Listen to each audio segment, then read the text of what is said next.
21 साल की एक जवान लड़की अपने पिता को खाना बनाकर खिलाती है।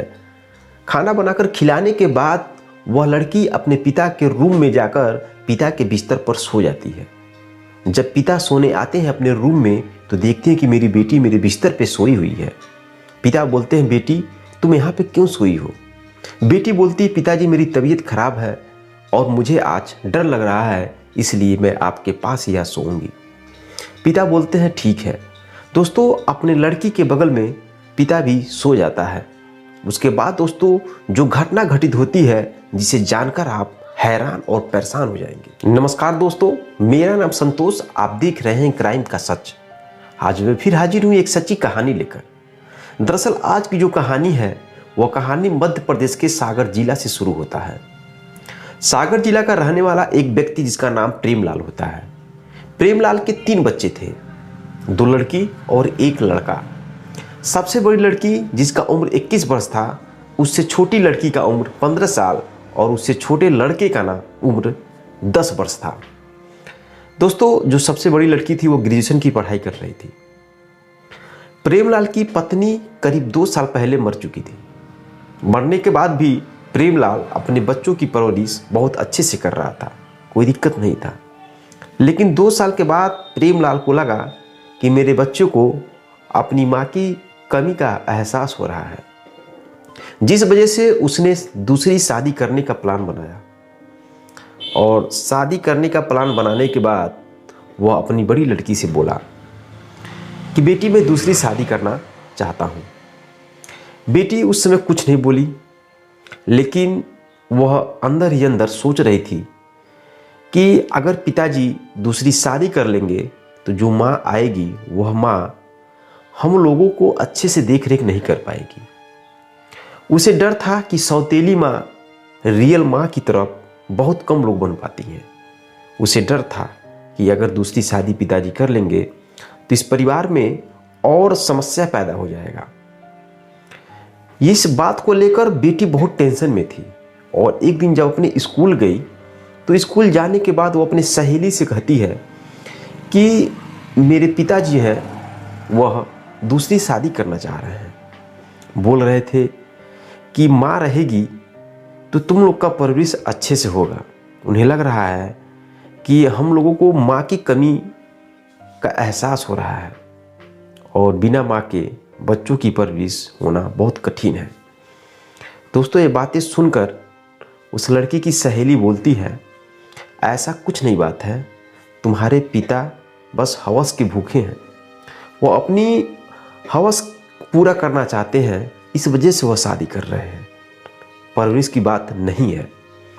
और तुम अगर चाहो तो उनकी हवस पूरा करके इस चीज़ से तुम बच सकती हो। दोस्तों उस लड़की की सहेली बोलती है कि तुम अपने पिता का हम बिस्तर बन जाओ, उनकी हवस भी पूरा हो जाएगा और फिर से वह शादी भी नहीं करेंगे। दोस्तों ये बातें सुन करके वह लड़की अंदर ही अंदर सोचने लगती है।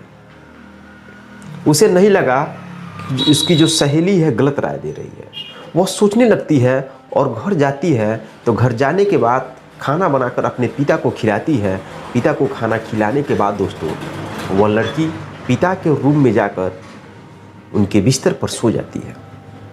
सोने के बाद पिता जब अपने रूम में सोने के लिए आते हैं तो देखते हैं कि मेरी बेटी मेरे बिस्तर पर सोई है। पिता पूछते हैं बेटी से, बेटी तुम जाओ अपने रूम में सो, मेरे बिस्तर पर क्यों सोई हो? लड़की बोलती है, पिताजी मेरी तबीयत खराब है और मुझे आज डर लग रहा है, इस वजह से मैं आज आपके साथ ही सोना चाहूँगी। पिता को लगा कि लड़की को इतना प्रॉब्लम है तो सोने देते हैं। दोस्तों पिता भी अपने लड़की के बगल में सो जाता है। सोने के बाद दोस्तों उनकी लड़की अपने पिता के शरीर को स्पर्श करने लगती है।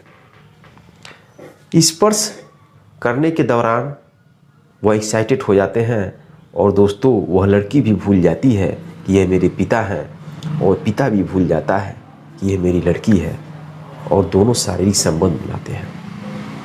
दोस्तों शारीरिक संबंध बनाने के बाद यह सिलसिला हमेशा जारी रहता है।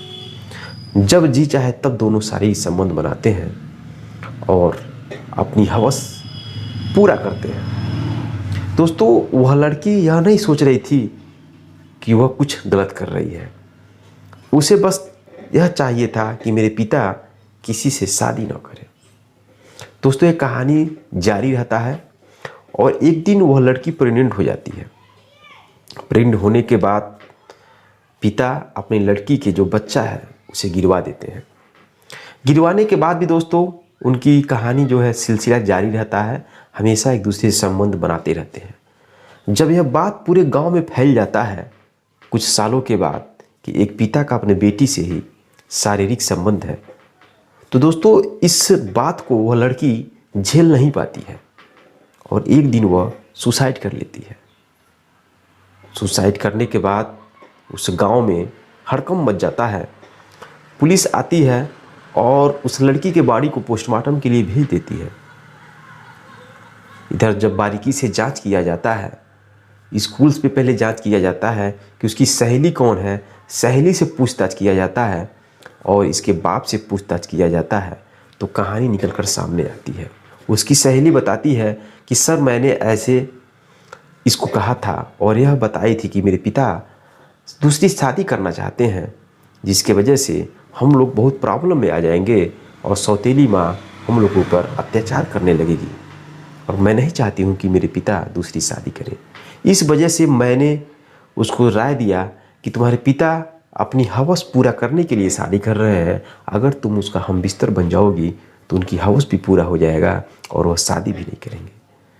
दोस्तों, वह सहेली बताई पुलिस को और पुलिस पिता से जब पूछताछ किया तो इस बात को पिता भी स्वीकार किया। दोस्तों, यह रही इस कहानी। मेरे दोस्तों, यह कहानी सुनाने का मतलब किसी के तकलीफ देना नहीं है। समाज में यह बुराई फैलाने के लिए मैं आपको यह कहानी नहीं सुना रहा हूँ, बल्कि आपको जागरूक और सतर्क होने के लिए यह कहानी मैं सुनाता हूँ।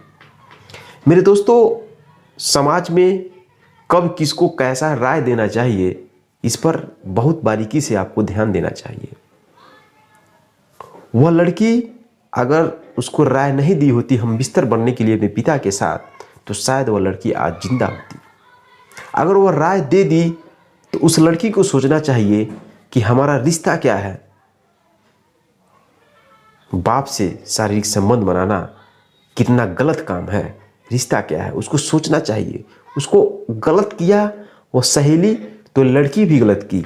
अगर लड़की गलत की तो रात में जब लड़की पिता के शरीर को स्पर्श कर रही थी तो गलत उस पिता भी है।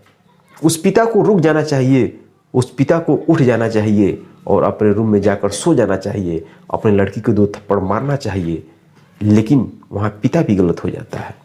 सहेली गलत, सहेली जब राय दी तो वह लड़की गलत, वह लड़की गलत काम की तो पिता भी गलत।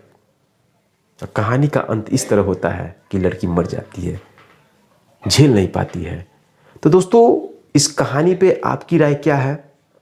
अगर आप यहाँ तक वीडियो देख चुके हैं तो इस कहानी पे आप अपनी कमेंट जरूर करें।